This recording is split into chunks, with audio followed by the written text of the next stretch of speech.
Hey there! Do you ever find yourself struggling to stay organized and productive in your day-to-day life? If so, you're not alone. Today, I'm going to show you how to create a digital planner in Canva that will revolutionize the way you plan and manage your tasks. If you have been wondering how the techie people get customized templates to sell on Etsy and other digital platforms, look no further. This video is for you. I will be showing you how to create digital planner from scratch in Canva. Knowledge you will acquire here can be used to create other customized digital products your clients are demanding. You have the opportunity to lead all your clients to transition from the time-consuming traditional paper and pen planners to a flexible, simple, and seamless digital planners. A digital planner offers endless customization options, easy accessibility across multiple devices, and the ability to integrate interactive elements for a more engaging planning experience. Now, let's dive into the exciting process of creating your very own digital planner in Canva.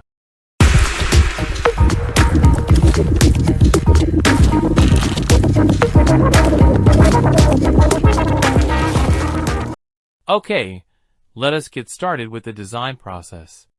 First, I'll then look into additional text options, such as headings and body text, to ensure they are readable and properly aligned. Copying and pasting text boxes can help to keep formatting consistent. The majority of our task will be to add shapes and lines, position items, and format text. Canva offers a multitude of elements, such as curves and lines, that we can use to improve our designs. We will use Canva's free edition for this session. As a result, even if you don't currently have the funds to subscribe to the Pro version, the free version allows you to complete a variety of great tasks. To get started, or go to Canva homepage. Click on Create a Design. In the drop-down, choose flyer size, 8 by 11.5 inches or 21 by 29.7 centimeters. Choose a size that is widely available and easy for many people to print. A sample planning template will be used. I'll offer a download link in the description so you can obtain it for practice, or you can use the free Google image. By the way, you can upload an image to Canva by clicking the Uploads button in the left side panel of your workspace. The Upload Files window will appear on the top bar. Click on the file to see where it is saved on your computer. Your planner example displays in the list of uploaded files once it has been successfully uploaded. Click to add it to the Canva design page. I'll resize it to fit this way in the document. Select the sample image by clicking on it. Go to the top menu, and you will see a rectangle checkmark logo next to Position. Click on it, and use the slider to reduce the visibility of the sample image so you can see the design you intend to create on top. Extremely significant. Click to view your example planner. To lock the padlock, click it in the upper right corner. Check out what happens to your design if you fail to complete this level. I want to finish all of the write-ups on this design first. Zoom in your design with the zoom slider at the bottom right of your design window. You can scroll your design up and down with the scroll bar at right edge of your design screen. To copy item, select it, and duplicate function will show, or use shortcut by holding and dragging object with your mouse while pressing down Alt key on your keyboard. First up, let's start with the text write-ups. For the to-do list, let's go to Text and choose Subheading.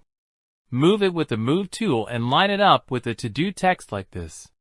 Select the text and use backspace to delete all. Now type in to-do list like this. Click on the text, and you will see the duplicate function appear. Click to make a copy. Drag to next text on the right, and change to the underlying text. Do the same for notes text. For the smaller text, got text again and pick. Add little bit of body text category. Use the method you learned to type and change text as you can see in my example. I am sure you know the drill by now. I will leave you to complete the date text and footer. To add the clock at the top of the design, go to Elements. In the search box, type clock, pick and resize any of the clock that meets your fancy. Next, let's add the white horizontal line. Still in the Element tab, type lines in the search bar. Pick a line, move, and line it up with the first line like this. Resize if necessary. To fast track your work, use the shortcut that is hold down Alt and mouse drag to the next line, or click duplicate and reposition to fill all line in the stack. Next, hold down Shift and select each of the lines starting from the first to the last. You now have a selection around all lines. Click on Group at the immediate top of the lines to group them. Next, go to the top left of the window, and you will see a rectangle representing color of the lines. Click on it, and in the box that opens, choose white as you color for the lines. Next, let's create the checkboxes. Search for Shape in Element tab. Drag a rectangle to the Design window. Move the left handle to line it up with the first checkbox at the top of the stack. Drag up the bottom right scale handle to the top left handle to resize to match. Just like you did with the lines, duplicate and line up your checkboxes. Hold down Shift and click on each, starting from the first. Once you see the selection box around them, click on Group to group them together. Finally, go to Color and change their color to white as you can see. Now I will do one item and allow you to do the rest because I'm sure you catch the flow by now. Next, go to the element and search again for shapes. This time pick a rounded corner rectangle. Align the rectangle with this first big rectangle like this. Resize to match and change the color to that of the sample image below. Now there is a problem. Our new rectangle is covering the beautiful piece of work we have done. To fix this, select the rectangle, go to the top bar and select Position. In the Layers section, select and click backward 3 times. This will send the rectangle behind our text, lines, and checkboxes. Wow! Our design is coming up as expected. Next, we will tackle the drinking glass with straw. Add a rectangle, resize it to match the glass in the sample. Duplicate the rectangle glass and reduce its height to match the water in the glass. Select the glass cup, go to Color and click on No Color. Go to Line Weight at the top left and change it to 3. Select the water and change its color to match the sample template color. Let's create the straw. Go to Element. Search for straw from the search bar. Add it to your work. Reposition, rotate and resize it to match like this. Select cup, water and straw and group them. Duplicate and reposition to match all cups in the sample template. And ensure you can handle the rest of the design. I will meet you at the finish line. When you are done with all, please select the sample template we have been using as our guide. Unlock it. Click on the padlock until you see it open. Make sure the sample template is the one selected. Click Delete to get rid of it.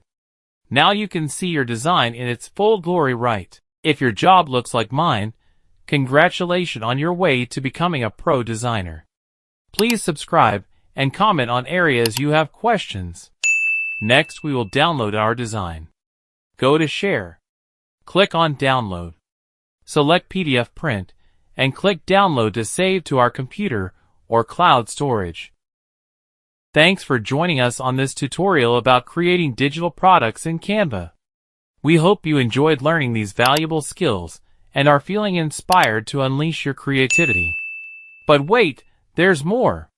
Don't forget to check out our follow-up video titled, How to Use PDFescape to Make Your PDF Document Viewable Online.